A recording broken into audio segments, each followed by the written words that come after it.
Tayyib, insyaallah akan kita mulai kajian kita pada malam hari ini. Bismillahirrahmanirrahim. Assalamualaikum warahmatullahi wabarakatuh. Alhamdulillah. Alhamdulillahilladzi hadana lihada wa ma kunna linahtadiya laula an hadanallah. Segala puji hanya pantas kita panjatkan kepada Allah Jalla Jalaluh yang telah memberikan kita limpahan nikmat yang begitu banyak. Dan di antara nikmat yang paling besar yang Allah berikan kepada kita adalah nikmat hidayah. Yang dengan hidayah itu kita bisa membedakan mana itu tauhid, mana itu syirik, mana itu sunnah, mana itu jalan-jalan yang bisa mengantarkan seseorang pada kesesatan dan kebid'ahan. Jika Allah memilih kita untuk mengetahui hal itu di antara banyak manusia yang lain, padahal kebanyakan manusia itu tersesat. Kebanyakan manusia tidak bisa membedakan apa itu tauhid dan syirik. Kebanyakan manusia tidak bisa membedakan mana itu sunnah, mana itu bid'ah. Tapi jika Allah memilih Anda, memilih kita di antara banyak manusia yang tersesat itu untuk mendapatkan hidayah, maka perbanyaklah syukur kepada Allah, perbanyaklah pujian kepada Allah Jalla Jalaluh, karena kita telah mendapatkan nikmat terbesar yang bisa dimiliki dan dirasakan oleh seorang hamba yang beriman. Tidak lupa Allahumma salli wa sallim wa barik ala habibinal mustafa Rasulillah Muhammad bin Abdullah wa ala alihi wa ashabihi wa man tabi'ahum bil huda ila yaumil qiyamah, amma ba'd. Ikhwati fillah, Bapak Ibu, saudara-saudariku rahimani wa rahimakumullah. Alhamdulillah Allah pertemukan kita kembali di majelis yang mulia ini, di rumah Allah yang mulia ini. Semoga hadirnya kita di majelis ini Allah balas dengan sebaik-baiknya balasan. Allah angkat derajat kita dan menjadi sebab bergugurnya dosa-dosa kita di sisi Allah Subhanahu wa taala. Amin ya rabbal alamin. Dan insyaallah pada kurang lebih 50 menit sampai 1 jam ke depan kita akan belajar bersama, ya, mengkaji ayat-ayat Allah, hadis-hadis Rasulullah sallallahu alaihi wasallam, tentu saja sesuai dengan pemahaman para salafus soleh di bawah tema konsekuensi kalimat syahadat dan pembatal-pembatalnya. Ya, kita akan membahas suatu tema yang sangat agung, Bapak Ibu rahimani rahimakumullah, karena tidak ada hal yang lebih agung dalam syariat kita melebihi kalimat syahadat. Jika boleh kami ulang sekali lagi, tidak ada hal yang lebih agung dalam syariat kita melebihi kalimat syahadat. Karena itu rukun Islam yang pertama bagi seorang muslim, yang menjadi kunci pembuka keislaman seorang manusia. Dan insya Allah, walaupun tentu tidak mungkin kita bahas secara menyeluruh, tidak mungkin kita bahas secara detail, secara tafsil, secara terperinci tentang kalimat syahadat ini, tapi paling tidak 50 menit ke depan semoga kita mendapatkan paling tidak gambaran secara garis besar apa itu konsekuensi daripada kalimat syahadat dan apa saja yang mungkin bisa membatalkan dari kalimat syahadat yang sudah kita ikrarkan.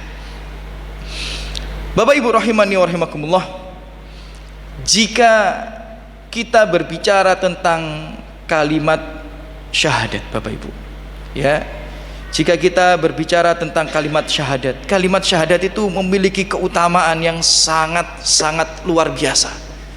Bahkan ketika pertama kali saya membaca hadis-hadis, ya, tentang keutamaan kalimat syahadat, seolah-olah harusnya seorang muslim itu ketika dia belajar agama, ya, kalimat syahadat itulah yang pertama kali dia pelajari, karena keutamaannya sangat luar biasa. Bahkan kalau kita sebutkan semua ayat, semua hadis yang berkenaan tentang kalimat syahadat, asyhadu alla ilaha illallah wa asyhadu anna muhammadar rasulullah, 1 jam saja nggak cukup, saking banyaknya ayat dan hadis-hadis yang menjelaskan keutamaan kalimat syahadat itu sendiri. Banyak sekali, ya, bahkan yang sering kita amalkan setiap sehari mungkin lebih dari 10, lebih dari 50 kali kita melakukannya dalam sehari. Ya, sebagaimana kita tahu ya, barang siapa yang setelah wudu, ya, fa'asanal wudu, ya kata Utsman, ya, mengutip kalimat Rasulullah SAW, memperbaiki wudunya, kemudian mengucapkan apa? Asyhadu an la ilaha illallah wahdahu la syarika lah wa asyhadu anna Muhammadan abduhu wa rasuluh. Futihat lahu abwabal jannah as-samaniyah. Akan dibuka pintu surga yang 8 itu untuknya. Ini termasuk di antara keutamaan kalimat syahadat. Di antara banyak sekali dalil yang menjelaskan keutamaan kalimat syahadat. Tapi ada satu dalil yang sering saya ulang-ulang di dalam kajian saya. Mungkin Bapak Ibu yang sering ikut kajian kami ya sering mendengar hadis ini ya, karena saya saking cintanya dengan hadis ini ya, saking ingin sekali ya hadis ini tersampaikan kepada jamaah-jamaah kami ulang terus hadis ini ya, hadis tentang kalimat syahadat yang bercerita tentang kisah Abu Dzar itu ya dengan Rasulullah SAW. Sebagaimana kita tahu, Abu Dzar ini adalah sahabat yang termasuk ya as-sabiqunal awwalun, yang masuk Islam pertama kali. Dalam riwayat nomor 5, 6 atau 7 ya, di situ ulama beda pendapat, intinya 5, 6 atau 7 yang pertama kali masuk Islam ya, Abu Dzar Al-Ghifari radhiyallahu anhu. Suatu ketika ya, Bapak Ibu rahimani rahimakumullah ya, ketika Abu Dzar bermajelis dengan Rasulullah, hadis ini sahih riwayat Bukhari, nggak bisa kita bantah hadis ini ya, karena sahih riwayat Bukhari. Rasulullah mengatakan, ma min abdin qala la ilaha illallah thumma mata ala dzalik illa dakhalal jannah. Tidaklah seorang hamba, kata Rasulullah, mati ya dalam mengucapkan kalimat la ilaha illallah, kalimat syahadat, dan dia mati di atas kalimat syahadat itu, illa dakhalal jannah, kecuali dia pasti akan masuk surga, kata Rasulullah sallallahu alaihi wasallam. Kemudian kultu, kata Abu Dzar, ada sesuatu yang mengganjal di benak Abu Dzar ini, ingin memastikan kepada Rasulullah sallallahu alaihi wasallam. Apa yang dipastikan? Wa in zana wa in saraq. Bagaimana ya Rasulullah seandainya orang yang mengucapkan la ilaha illallah tadi kemudian mati di atas la ilaha illallah tadi itu, dia itu pezina, dia itu pencuri. Bagaimana jika dia ini pezina, dia pencuri, apakah dia masih bisa masuk surga? Kata Rasulullah sallallahu alaihi wasallam, wa in zana wa in saraq. Bahkan seandainya dia pezina, bahkan seandainya dia pencuri, masih mengganjal ya dalam benak Abu Dzar. Kemudian mengulangi pertanyaannya, qultu wa in zana wa in saraq. Bahkan seandainya dia pezina, pencuri ya Rasulullah. Rasulullah menjawab dengan mengulangi jawabannya yang tadi, wa in zana wa in saraq. Bahkan seandainya dia pezina, bahkan seandainya dia pencuri. Ini masih mengganjal. Bagaimana mungkin seorang pezina, seorang pencuri masuk surga hanya dengan kalimat syahadat, hanya dengan mengikrarkan tauhid? Masih nggak tenang Abu Dzar, sampai diulang 3 kali, wa in zana wa in saraq. Bagaimana jika dia pezina dan dia pencuri? Wa in zana wa in saraq, kata Rasulullah, walaupun dia pezina pun pencuri. Sampai 4 kali Abu Dzar bertanya, wa in zana wa in saraq, bagaimana jika dia pezina atau pencuri ya Rasulullah? Maka kata Rasulullah yang keempat kalinya, supaya nggak diulang lagi sama Abu Dzar, wa in zana wa in saraq ala rogmi anfi Abi Dzarin. Bahkan seandainya dia berzina, seandainya dia pencuri, dia tetap akan masuk surga walaupun Abu Dzar nggak suka, kata Rasulullah. Walaupun Abu Dzar nggak suka, dia tetap akan masuk surga, walaupun dia berzina, walaupun dia pencuri, selama dia mengikrarkan kalimat la ilaha illallah dan mati di atas kalimat itu, tidak tercampur dengan kesyirikan. Maka diam Abu Dzar, karena sudah ada kalimat penutup itu tadi, walaupun Abu Dzar tidak suka, akhirnya diam. Ini cerdasnya Rasulullah SAW ya. Ini satu keutamaan yang bagi kami sudah cukup untuk menjadi semangat kita, memotivasi kita mengikrarkan dengan benar kalimat la ilaha illallah, kalimat syahadat ini. Ya. Karena seburuk apapun manusia, jika dia mati di atas tauhid, dia pasti akan masuk surga. Terlepas dia apakah harus masuk neraka terlebih dahulu, ya karena terlalu banyak dosa dan maksiat yang telah ia perbuat, tapi dia pasti masuk surga.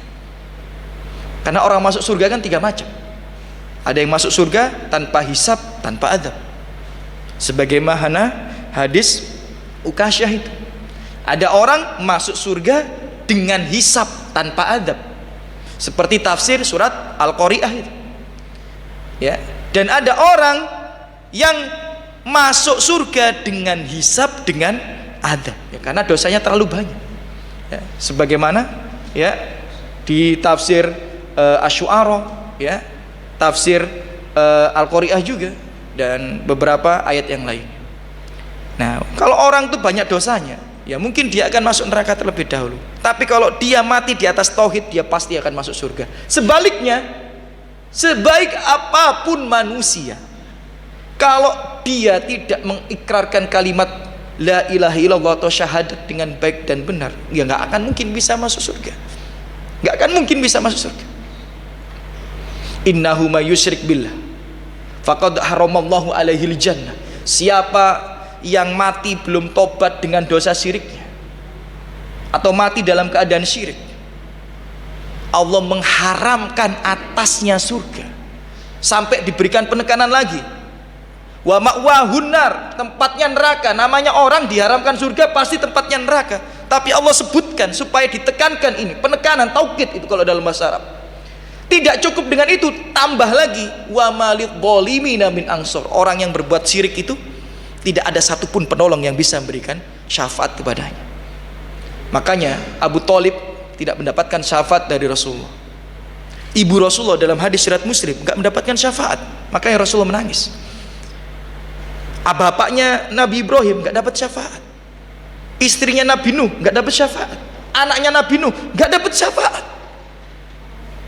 padahal keluarganya Nabi. Ya, kenapa? Karena mati di atas kesyirikan. Maka Bapak Ibu rahimanirahmakumullah, ya tidak bisa kami sebutkan ya semua keutamaan daripada kalimat tauhid itu, ya, karena terlalu banyak, baik di dalam ayat, ya, baik di dalam hadis. Ya, kalau jenengan baca beberapa tulisan masyayikh dan ustadz-ustadz kita, asatidah kita, bahkan sampai ada 19, 18 keutamaan. Itu nanti judulnya nanti ganti, berarti keutamaan ya kalimat la ilaha illallah, bukan judul yang kita kaji sekarang ini, ya, karena terlalu banyak sekali, ya, bahkan ya bisa menghindarkan seorang dari adab dan lain sebagainya dan lain sebagainya. Tapi satu keutamaan tadi itu cukup memotivasi kita untuk benar-benar tahu dan paham betul apa makna daripada kalimat tauhid, kalimat syahadat itu, asyhadu alla ilaha illallah wa anna muhammadar rasulullah. Tayyib, Bapak Ibu rahimani wa rahimakumullah, kita kembali kepada tema kita pada malam hari ini, yakni konsekuensi kalimat syahadat dan pembatal-pembatalnya. Kalimat syahadat itu Bapak itu, ya, ternyata ada konsekuensi setelah seseorang itu mengikrarkannya. Gak bisa semena-mena orang mengikrarkan kalimat syahadat kemudian tidak ada konsekuensinya sama sekali, tidak ada pertanggungjawabannya sama sekali. Nah, ini namanya munafik, ya, karena orang muslim itu membuktikan keimanan mereka. Maka daripada itu Allah itu pasti akan menguji keimanan kita, apakah kalimat syahadat yang sudah kita ikrarkan itu benar atau tidak. Akan Allah uji. Di surat Al-Ankabut kan kayak gitu, ahasiban nasu ayyutsraku ayyakulu amanna wa hum la yuftanun. Apakah manusia itu mengira mereka dibiarkan begitu saja setelah mengatakan aku beriman kepada Allah, asyhadu alla ilaha illallah, asyhadu anna muhammadar rasulullah? Apakah mereka kan dibiarkan begitu saja kemudian tidak Allah uji keimanan mereka, tidak Allah uji ketakwaan mereka? Ya enggak lah. akan diuji apakah kalimat ini itu benar atau tidak. Jangan-jangan selama ini kalimat ini itu kalimat dusta, kalimat palsu, sebagaimana orang-orang munafik yang kata Allah Subhanahu wa taala walaupun mereka mengikrarkan kalimat syahadat asyhadu an la ilaha illallah wa asyhadu anna muhammadar rasulullah, ini dilakukan oleh orang-orang munafik. Abdullah bin Ubay bin Salul mengikrarkan kalimat ini, tapi Allah mengatakan di dalam Al-Quran fi darki asfali minan nar, mereka di dalam kerak neraka, gak ada manfaatnya, kekal itu. Jadi Abdullah bin Ubay bin Salul itu kalau antum baca ya fi darki asfali minan nar, itu ayat yang Allah sampaikan itu mereka kekal walaupun mereka mengucapkan kalimat syahadat. Jadi Abdullah bin Ubay bin Salul itu yang Allah mengatakan fidarki asfali minan nar, itu untuk Abdullah bin Ubay bin Salul dan kawan-kawannya. Antum baca nanti tafsirnya itu, yang orang munafik itu kekal dan berada dalam kerak neraka, itu dimaksud ya Abdullah bin Ubay bin Salul dan teman-temannya. Pertanyaannya, apakah mereka mengikrarkan kalimat syahadat? Naam, mereka mengikrarkan kalimat syahadat, makanya mereka tidak dihukumi sebagai orang kafir, mereka dihukumi sebagai orang munafik, karena mereka mengikrarkan kalimat syahadat tapi tidak mencerminkan dalam implementasinya sehari-hari, tidak tahu konsekuensi daripada kalimat syahadat itu, gitu loh. Makanya Bapak Ibu rahimani rahimakumullah, kita ini harus paham konsekuensi daripada kalimat syahadat. Jangan-jangan selama ini kita tidak memahami hal itu, padahal orang kafir Quraisy itu tahu konsekuensi kalimat syahadat. Tapi terkadang orang muslim yang sudah sampai sekarang tuh udah hidup puluhan tahun nggak tahu konsekuensi daripada kalimat syahadat. Kenapa sih Abu Thalib tuh dan teman-temannya tuh nggak mau ngucapin asyhadu alla ilaha illallah wa asyhadu anna muhammadar rasulullah? Kenapa? Apa susahnya sih ngucapin kalimat itu? Ya, kenapa? Karena mereka tahu makna la ilaha illallah dan mereka tahu konsekuensi daripada kalimat la ilaha illallah itu tadi. Yang banyak diantara kaum muslimin zaman sekarang nggak tahu. Ya, mereka tahu konsekuensinya. Apa konsekuensinya? Maka kita pelajari. Bapak Ibu rahimani wa rahimakumullah. Ya. Ketika kita mengucapkan asyhadu itu kan artinya aku bersaksi ya. Aku berikrar. Alla ilaha illallah. Tiada ilah. Ilah itu kalau bahasa yang lebih mendekati itu sesembahan. Jadi kalau Tuhan itu nanti jenengan agak bingung apa makna daripada Tuhan itu. Tapi bahasa yang lebih mendekati daripada ilah itu sebenarnya malah sesembahan daripada Tuhan. Ya, la ilaha illallah. Ya boleh kita tafsirkan Tuhan boleh, tapi yang lebih mendekati maknanya itu sesembahan. Ya. La ilaha, tidak ada sesembahan illallah kecuali Allah. Bapak Ibu rahimani rahimakumullah, ketika seseorang bersyahadat mengikrarkan la ilaha illallah, maka dia harus tahu rukun la ilaha illallah itu dua, konsekuensinya itu dua. Ketika orang mengikrarkan kalimat la ilaha illallah, bersaksi la ilaha illallah, maka ada konsekuensi dari kalimat la ilaha illallah ini. Ya. Kalau para ulama menjelaskannya rukun daripada la ilaha illallah. Jadi ada dua rukunnya. Yang gara-gara orang kafir Quraisy itu paham tentang dua konsekuensi ini, makanya mereka nggak mau. Karena ketika mereka mengucapkan ini konsekuensinya, maka mereka harus membatalkan semua sesembahan mereka. Ya, sebelum kita sebutkan dua rukun atau dua konsekuensi itu,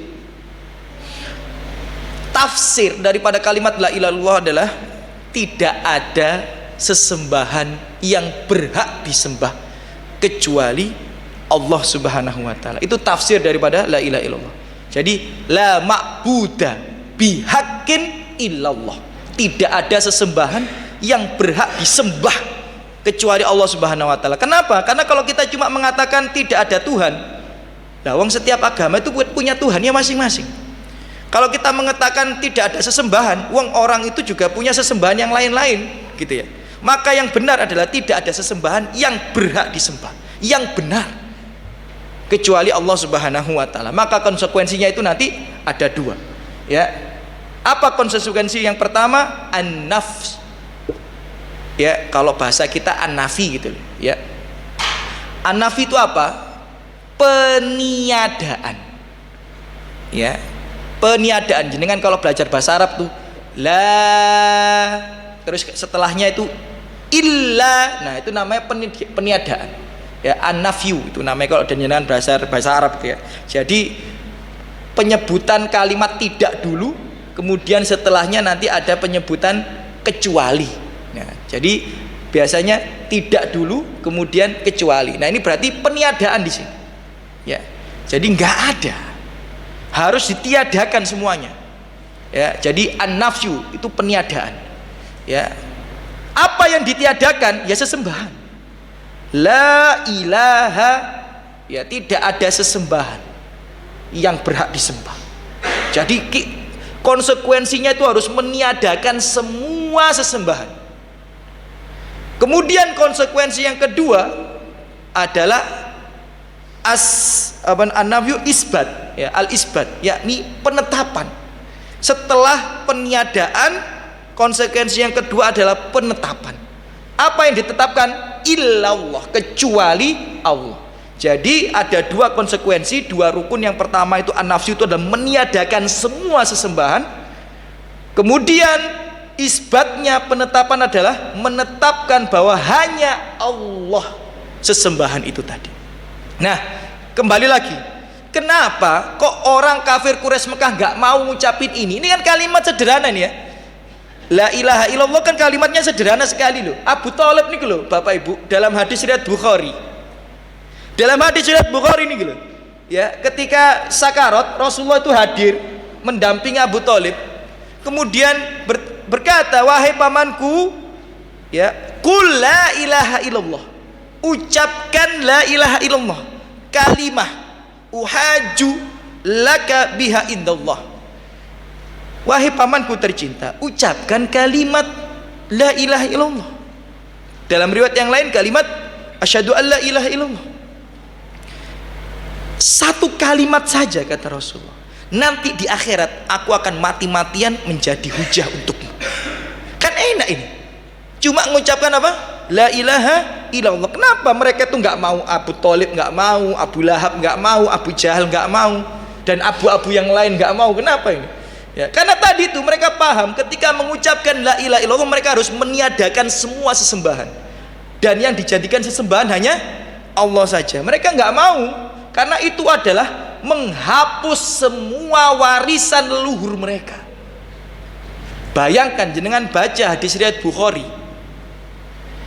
Ya, berhala-berhala di Ka'bah dan sekitarnya itu, baik yang di dalam, di samping-samping maupun di sekitar Ka'bah, dalam hadis riwayat Bukhari jumlahnya itu 360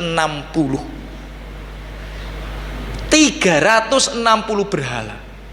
Jadi nek bosen saged pindah-pindah. Ya, dino niki wah gak mandi rek, meneh ganti meneh. Wah gak mandi meneh ganti meneh. Pas ya 300 mumet setahun ganti Tuhan. Gitu ya. Mereka tahu kalimat la ilaha illallah itu konsekuensinya meniadakan semua tadi. Jadi semua tadi itu harus dihapuskan. Mereka nggak mau, makanya tidak mau mengucapkan la ilaha illallah. Masalahnya kaum muslimin tidak tahu konsekuensi daripada kalimat la ilaha illallah.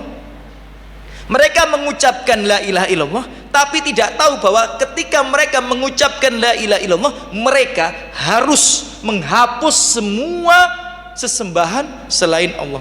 Banyak di antara kaum muslimin tidak tahu.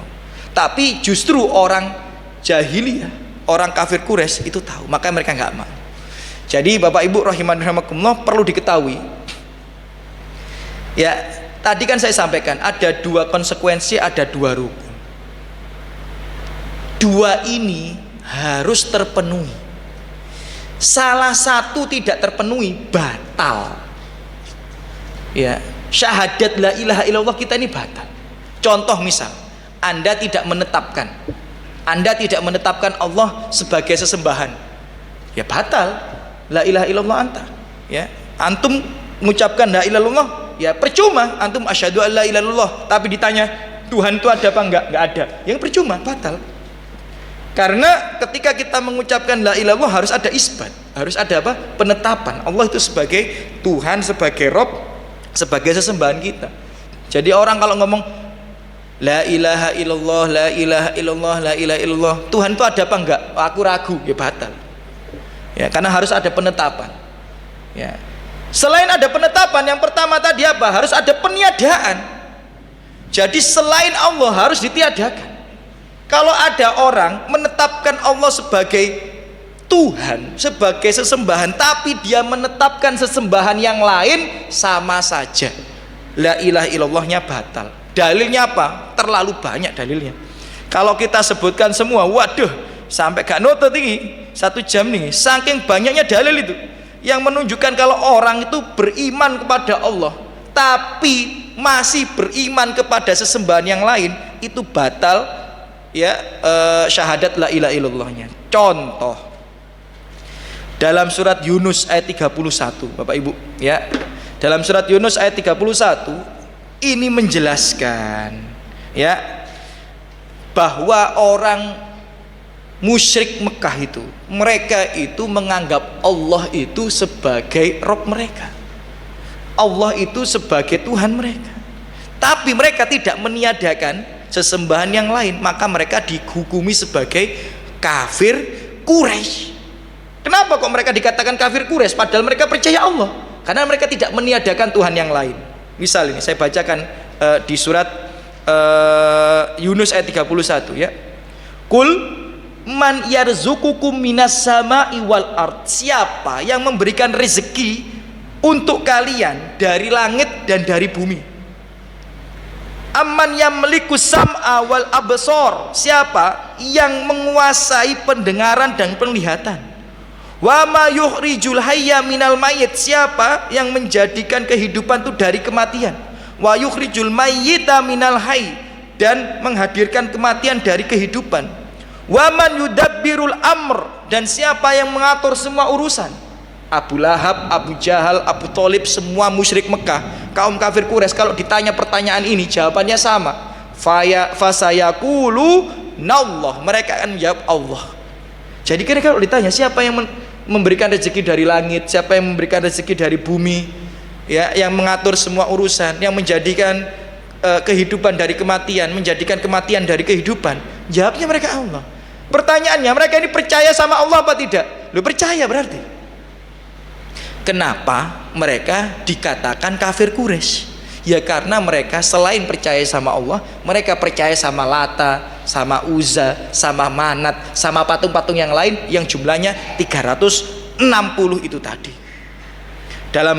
Dalam ayat yang lainnya, Az-Zukhruf ayat 87, Allah berfirman, ini Allah nih yang memberikan informasi, ini Allah. Wala in sa'altahum man khalaqahum. Jika mereka kalian tanya, ya Muhammad, wahai kaum muslimin, kau tanya itu orang kafir Quraisy Mekah itu, siapa yang menciptakan kalian? Jawabannya sama, la yaqulunna Allah. Bahkan pakai ini kalau jenengan belajar bahasa Arab ini lebih semangat lagi memahami hal ini. Lam di situ itu taukid, nun bertasdid di situ itu juga taukid.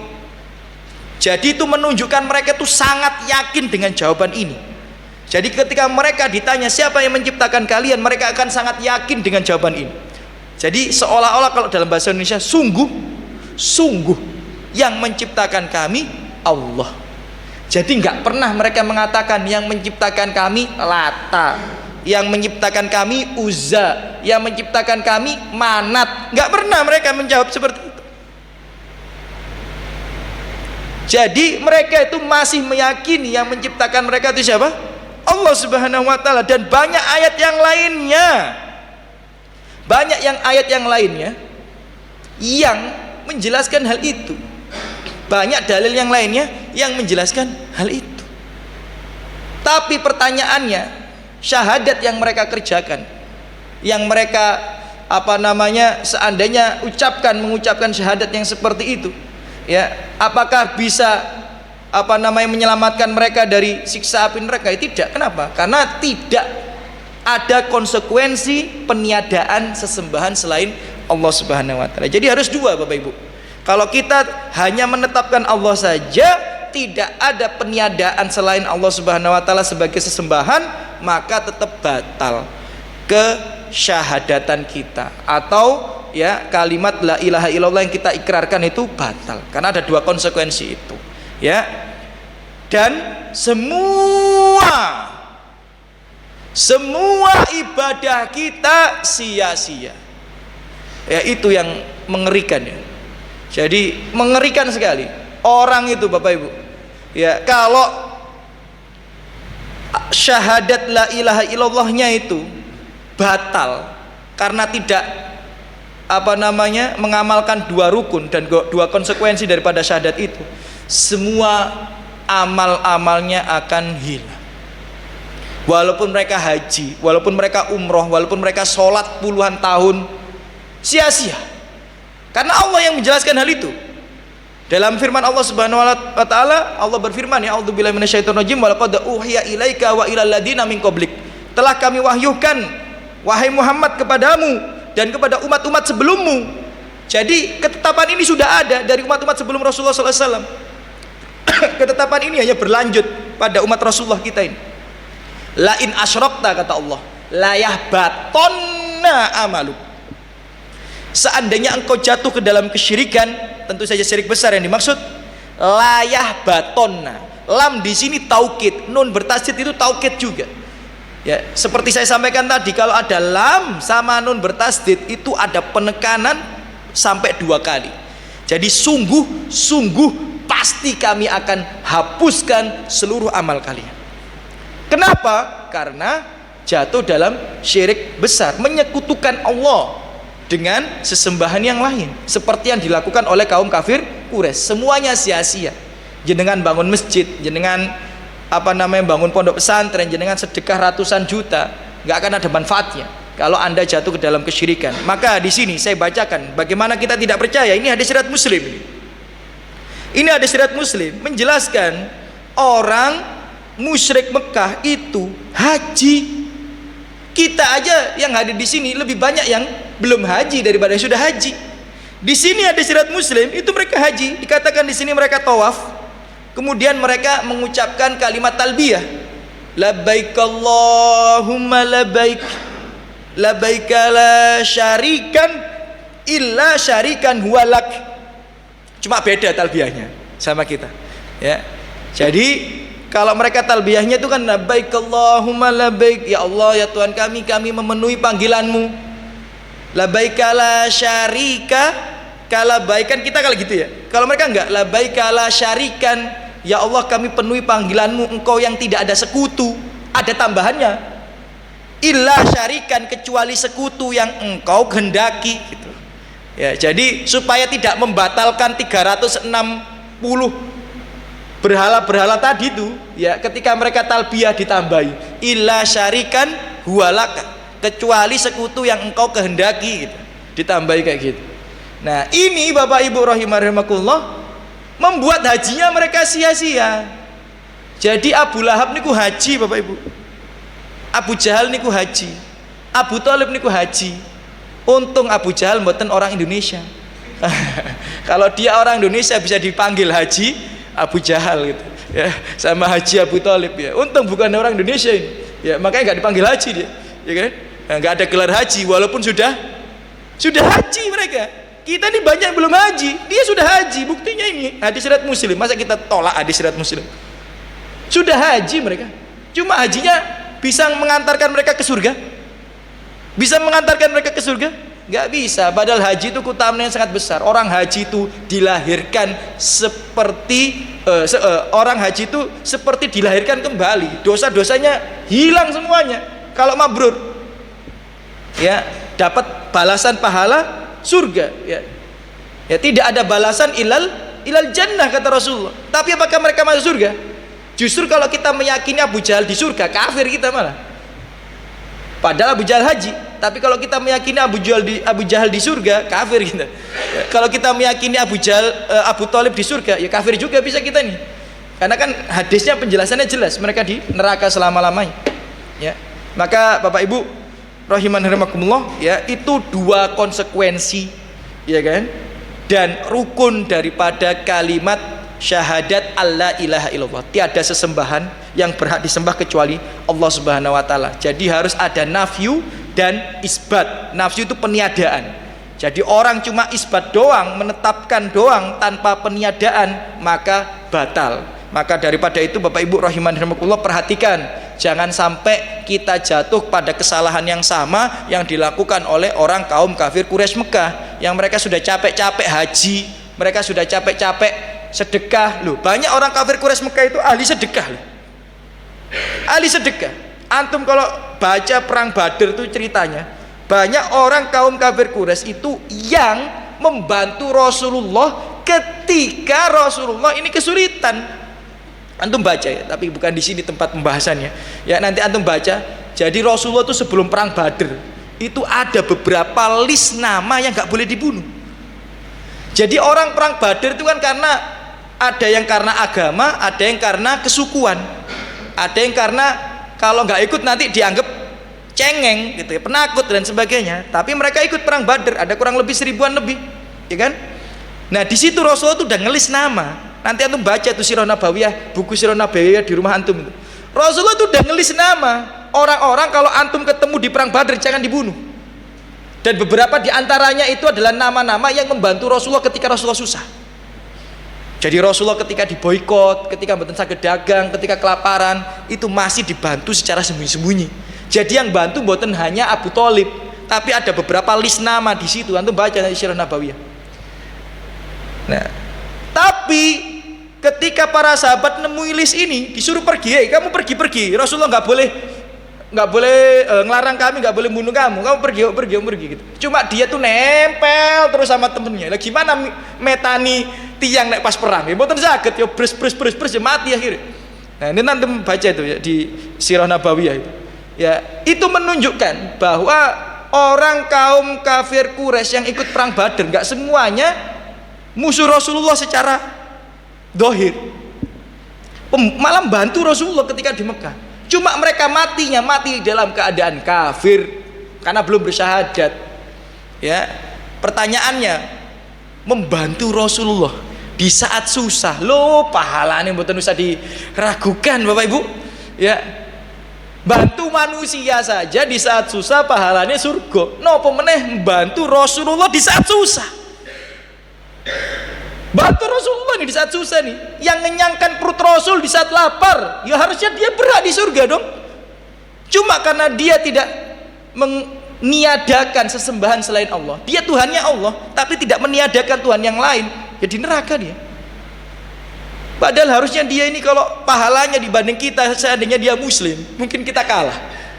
Antum pernah dapat riwayat ya, seandainya ya 1 dinar yang diinfakkan oleh para sahabat dengan 1 dinar yang kita infakkan itu nggak akan ada perbandingannya, kata Ibnu Mas'ud. Jadi para sahabat itu berinfak 1 dinar itu seperti kayak berinfak 1 gunung Uhud emas gitu, dibandingkan 1 dinar yang kita infakkan. Nah, Ibnu Mas'ud menjelaskan hal ini kenapa? Karena para sahabat itu berinfak di saat orang nggak ada infak, dan para sahabat itu berinfak di saat nggak ada kebutuhan yang bisa dipenuhi kecuali dari infak itu tadi gitu loh. Jadi orang itu Rasulullah dan para sahabat yang lain itu gak duit belas, kemudian ada orang infak lah, ini kan keutamaannya sangat besar. Rasulullah kelaparan, ada orang infak, ini keutamaannya sangat besar. Tapi nek wong wis sugih, nah Rasulullah pas sudah pernah punya lahan di Khaibar, hartanya sudah miliaran triliunan, dan jenengan infak 2 juta ya ke Nabi ya, maksudnya ini kalau ke Nabi ya itu kan beda dengan infak 2 juta di saat Nabi sangat kesusahan gitu. Harusnya orang-orang ini masuk surga kalau mereka muslim, cuma mereka tidak mengikrarkan la ilaha illallah. Kenapa? Karena mereka tidak meniadakan Tuhan-Tuhan yang lain. Ya, sama ya. Kita ini kalau mengaku Allah itu sebagai Rob kita, tapi mintanya kepada selain Allah, mintanya kepada jin, ya, kepada penunggu sungai, ya, kepada dewa-dewa beras, ya kan, kepada penunggu punden, ya sama aja, batal la ilaha illallah kita. Kan orang kaum kafir Quraisy kan sama, Tuhannya Allah tapi mintanya ke Lata. Doanya itu loh ke Lata. Ya Lata, misal bahasa kita ini. Ya, kabulkan doaku, kabulkan hajatku. Sama. Kalau kita datang ke punden, Mbah, ya, dekatkan jodohku, ya podo ae. Ya. Ya, kita datang ke Nyi Roro Kidul nglarung sesajen terus ngomong, Nyi Roro Kidul jangan sampai timpakan padaku bencana, ya podo ae. Ya, sama aja. Ya, maka harus meniadakan semua sesembahan selain Allah. Jadi berdoa hanya kepada Allah, ngasih sesajen, ngasih persembahan hanya kepada Allah, nggak boleh kepada selain Allah Subhanahu wa taala. Itu konsekuensi daripada la ilaha illallah. Nah, sekarang kita masuk konsekuensi daripada anna Muhammadar Rasulullah. Jadi ketika kita bersaksi, aku bersaksi bahwa Muhammad bin Abdullah alaihi salatu wassalam adalah utusan Allah. Dulu ada konsekuensinya kata para ulama. Ya, Bapak Ibu, ada konsekuensinya. Ya, apa konsekuensinya Bapak Ibu? Ya.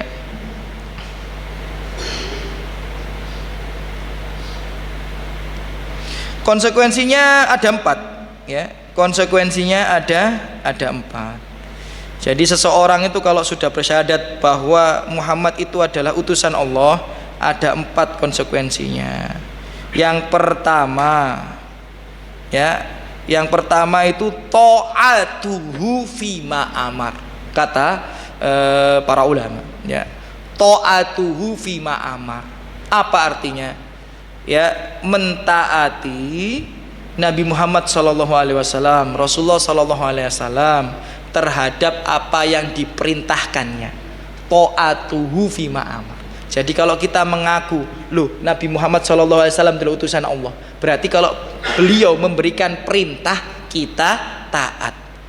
Ya, konsekuensi yang pertama itu ta'atuhu fima amar, mentaati apa yang beliau perintahkan.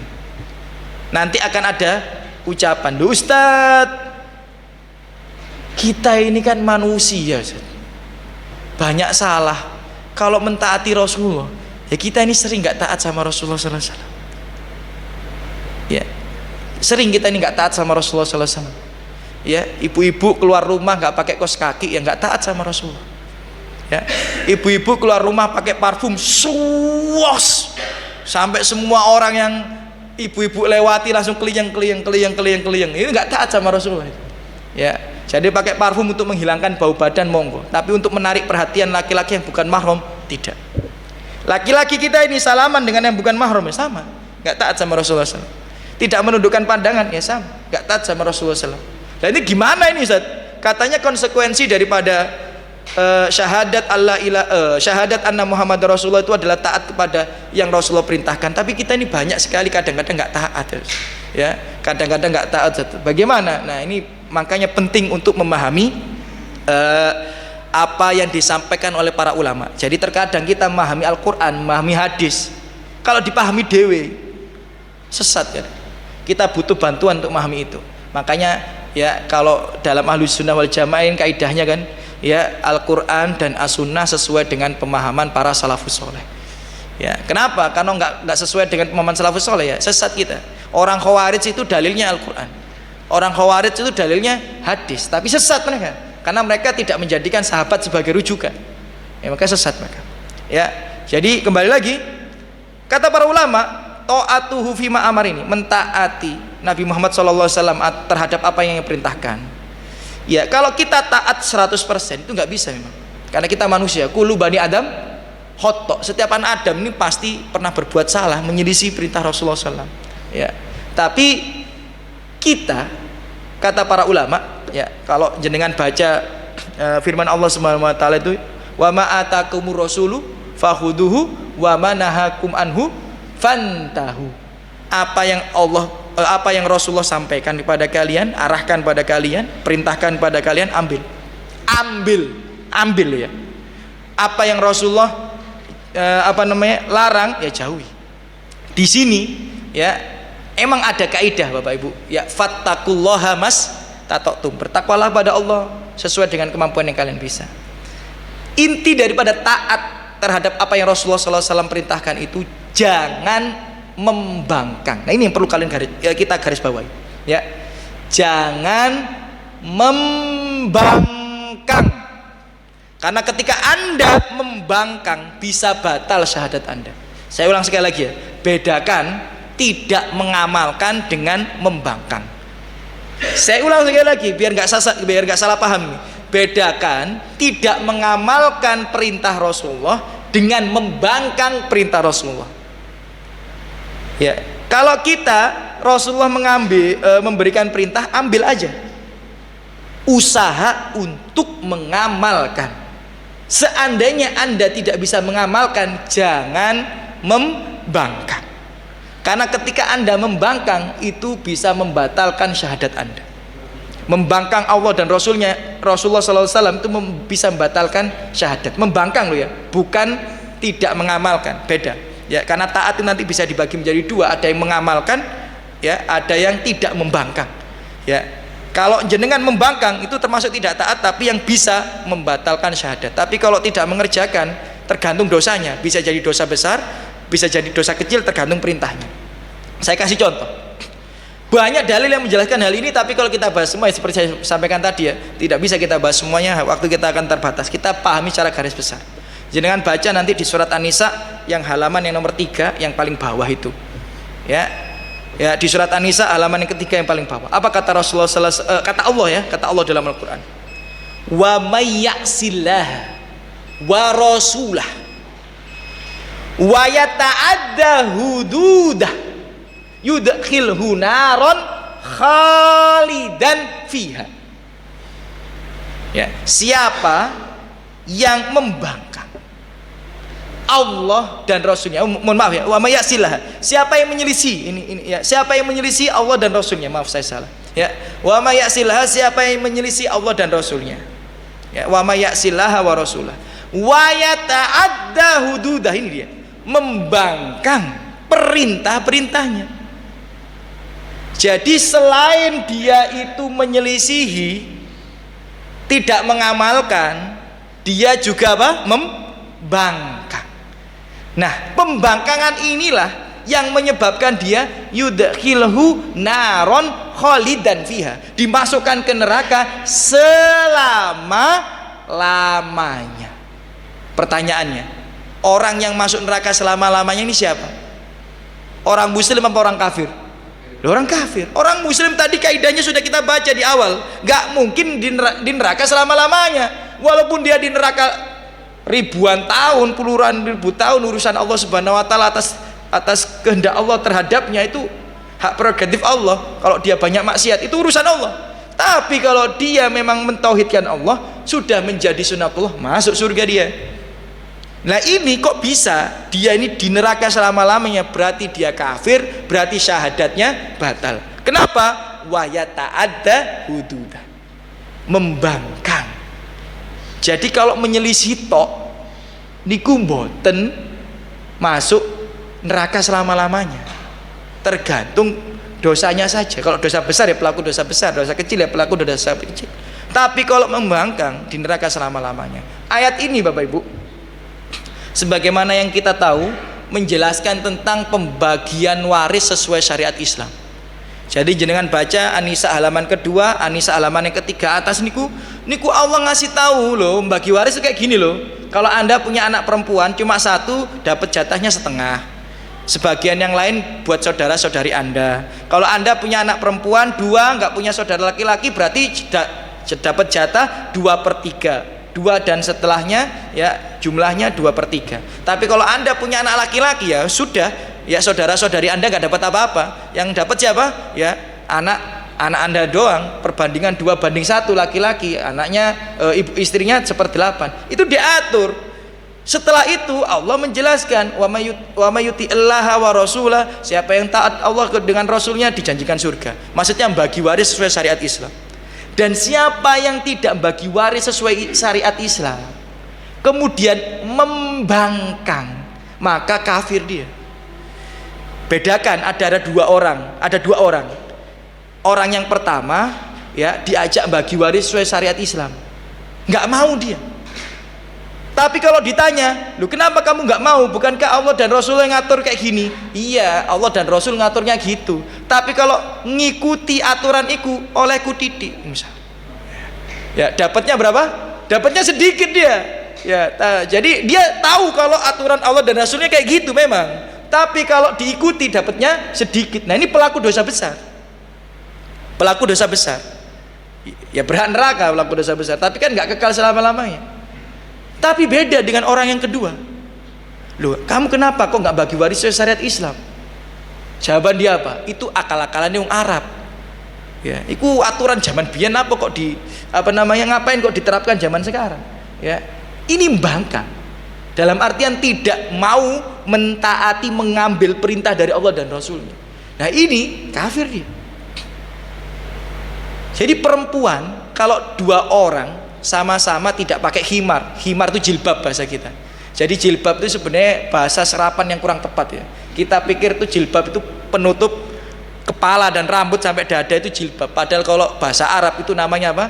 Khimar, boten jilbab ya. Jadi jilbab malah penutup tubuh ya kan. Tapi boten napa-napa sampun diserap dalam bahasa Indonesia itu artinya jilbab nggih boten napa-napa. Nah, jika ada dua perempuan nggak pakai jilbab, tidak pakai khimar, orang perempuan yang satu ditanya, "Lu kenapa kamu nggak pakai jilbab? Bukankah itu perintah Allah dan Rasulnya?" "Iya, cuma aku ini kayak belum siap," gitu, misal itu ya. Dia belum siap gitu, ya. Kemudian dia pikir pipiku tembem. Nah, kayak jilbab lu kayak toko bakpo, misalnya. Ini misal kayak gitu nih. Ini misal, ya. Tapi dia tidak menolak, tidak membangkang dia. Maka dihukumi sebagai pelaku dosa.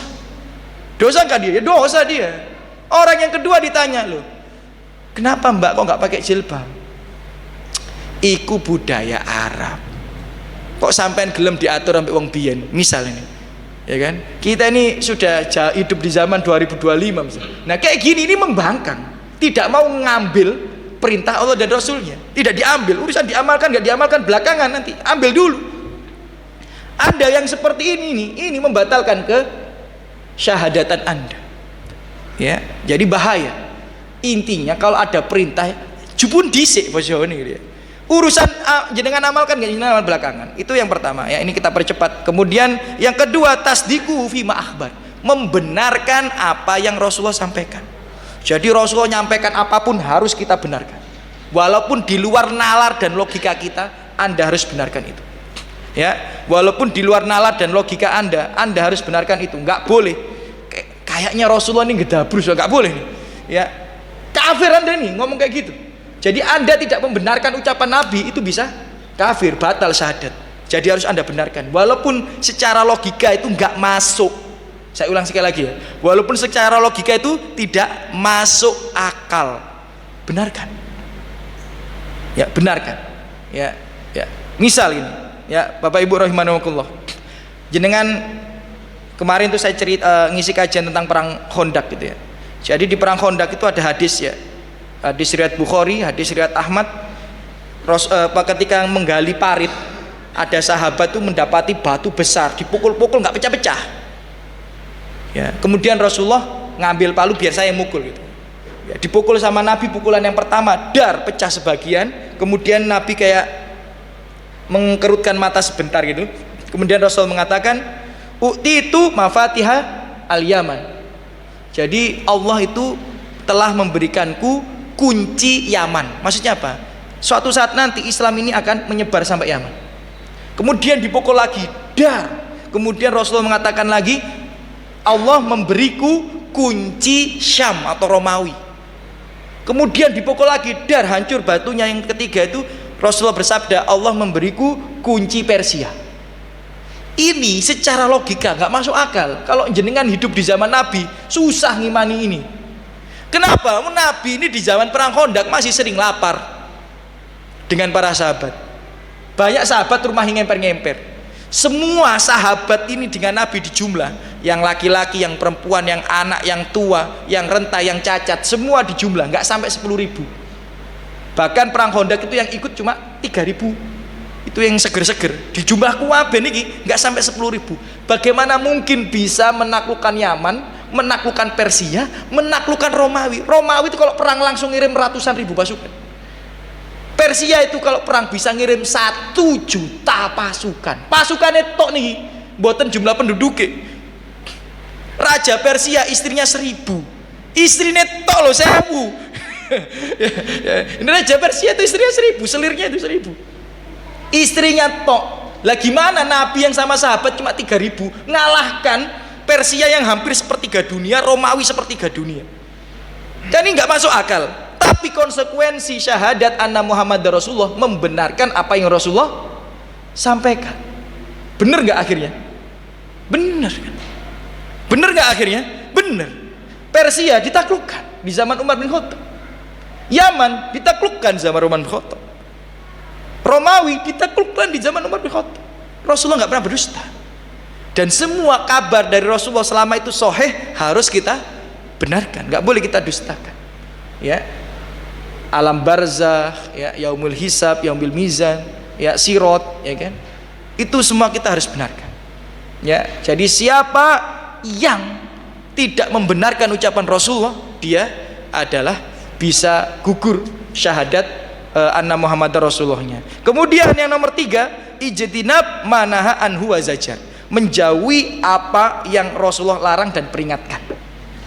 Menjauhi apa yang Rasulullah larang dan peringatkan. Ini kaidahnya sama dengan nomor 1 tadi. Kita ini kalau meninggalkan semua larangan Nabi, ya agak susah kan? Ya, meninggalkan semua larangan Nabi gak susah. Paling tidak yakini bahwa itu haram. Kata para ulama, yakini bahwa itu haram terlebih dahulu. Ya, karena Anda meyakini itu haram, itu paling tidak Anda itu tidak kafir gara-gara itu. Ya, misal Anda, ya, Anda Bapak Ibu rahimakumullah, kan banyak aturan syariat ini, ya. Banyak aturan syariat ini. Ya, misal sebagian ulama mengatakan kalau pakaian itu harus di atas mata kaki. Kalau Anda masih belum bisa di atas mata kaki, paling enggak Anda yakin itu haram. Ya, walaupun ini khilaf di antara para ulama.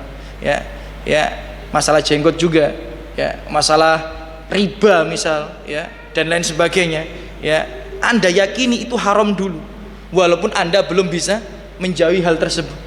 Karena kalau Anda tidak meyakini itu haram, bisa batal syahadat Anda kepada Rasulullah. Ini kaidahnya sama dengan yang nomor 1, ya. Ya, jadi tidak perlu kita perpanjang. Dan yang terakhir, konsekuensi yang terakhir nomor 4, ya, kalau kita bersyahadat, bersaksi bahwa Muhammad itu adalah utusan Allah alaihi salatu wasallam, alla yu'bad Allah illa bima syara'a. Ya, Allah itu tidak diibadahi kecuali dengan syariat yang dibawa oleh Rasulullah sallallahu alaihi wasallam. Itu konsekuensi yang nomor 4.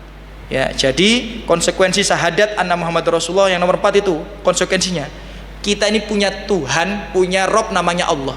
Ya, tidak boleh kita ibadahi kecuali dengan syariat yang dibawa oleh Rasulullah. Nggak boleh kita bikin syariat baru beribadah pada Allah versi kita. Lo nggak boleh. Versi Armedi nggak boleh. Ibadah itu harus versi Rasulullah Sallallahu Alaihi Wasallam. Ya, walaupun tampak baik bagi Anda. Walaupun tampak baik bagi Anda, kalau itu menyelisih syariat Nabi, yakinilah bahwa itu tidak baik.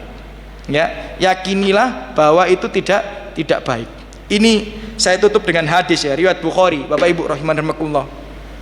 Ja'a salasu rohtin ila buyuti azwajin Nabi sallallahu alaihi wasallam. Ada 3 orang laki-laki mendatangi rumah Rasulullah sallallahu alaihi wasallam, nyari Nabi, tapi nggak ketemu Nabi Muhammad sallallahu alaihi wasallam, nggak temu.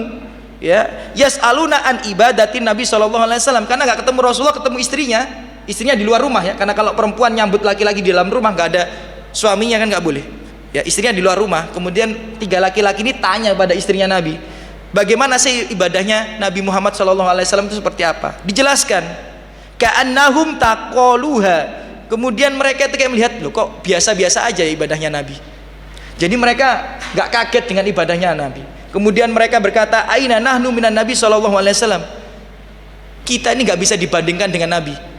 Kita nggak bisa dibandingkan dengan Nabi. Nabi wajar lah kalau sholat malam ada tidurnya, puasa ada bukanya, ya kan, wajar. Ya, nikah lebih dari 1 istrinya wajar. Karena Nabi dosa yang sebelumnya sudah diampuni dan setelahnya juga sudah diampuni. Lah kita nggak ada jaminan. Ya, maka mereka merasa harus beribadah lebih banyak daripada Nabi Muhammad SAW. Maka salah seorang di antara mereka mengatakan, amma ana fa usolli lailan abadan, aku akan sholat malam seumur hidupku dan akan menghabiskan waktu malamku untuk sholat. Kemudian yang satu lagi, wa ana asumud dahro abadan, aku akan setiap hari berpuasa, nggak akan pernah buka. Wala ya uftir, aku nggak akan pernah berbuka. Yang satu lagi, wa ana atazilun nisa, dan aku akan menjauhi wanita. Wanita itu buat kita sedikit beribadah. Versi dia loh, ini versi dia. Jadi wanita itu membuat dia sedikit beribadah, makanya dia nggak mau menikah. Nah, kabar ini terdengar kepada Rasulullah SAW. Kemudian Rasulullah mengumpulkan para sahabat, dikumpulkan semuanya, sak uang sak Madinah nih loh, kumpul. Kemudian berdiri di atas mimbar, teriak dengan nada yang sangat tinggi, mukanya memerah. Apa kata Rasulullah SAW? Antum alladzina qultum kada kada, kalian mana itu yang mengucapkan kalimat ini disebutkan tadi, yang katanya mau sholat malam semalam suntuk tiap hari, yang mau puasa nggak pernah buka, yang tidak mau menikahi perempuan. Siapa itu? Amma ana, sesungguhnya aku, wallahi inilah akhsyakum lillahi wa atqakum lahu, aku itu lebih takut daripada kalian kepada Allah Subhanahu wa taala. Jadi orang yang paling takut kepada Allah itu aku dibandingkan kalian. Wa atqakum, dan aku ini orang yang paling bertakwa kepada Allah di antara kalian. Lakinni, tapi aku asumu wa uftir, aku ini puasa tapi aku buka, enggak tiap hari aku puasa. Wa usolli wa arkut, aku ini sholat malam tapi aku juga istirahat, enggak semalam suntuk sholat, enggak. Wa atazawwajun nisa, dan aku menikahi wanita-wanita. Apa kata Rasulullah? Hadisnya sahih dari Bukhari. Faman rogiba an sunnati falaisa minni, siapa yang enggak suka dengan sunnahku yang seperti ini, dia bukan golonganku.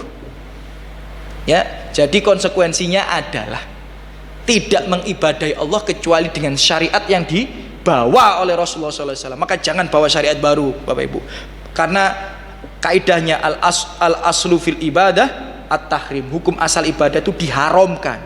Kita sholat maghrib itu hukumnya haram. Kenapa kok jadi halal? Karena ada dalil sholat maghrib. Kenapa kita sholat isya? Karena ada dalil sholat isya. Kalau nggak ada, haram kita sholat isya ini. Ya, jadi kita itu ibadah itu hukum asalnya haram. Ya, al aslu fil ibadah at-tahrim. Ya, hatta yadulu ad-dalil ya ala tahlilihi, kecuali ada dalil yang menjelaskan kehalalannya. Maka pastikan semua ibadah kita itu adalah ibadah yang disyariatkan atau dibawa syariatnya oleh Rasulullah SAW. Bahkan seandainya ibadah kita dibawa oleh syariat Nabi sebelumnya tapi sudah dihapus di syariat Rasulullah, maka tetap saja kita dianggap orang yang membangkang daripada syahadah anna Muhammadar Rasulullah. Itulah konsekuensi syahadat, ya, kalimat syahadat asyhadu alla ilaha illallah asyhadu anna muhammadar rasulullah, dan pembatalnya. Semoga Allah mudahkan kita dalam mengimplementasikan kalimat syahadat itu dalam kehidupan kita sehari-hari, tidak seperti orang munafik yang hanya mengucapkan tanpa mengimplementasikan.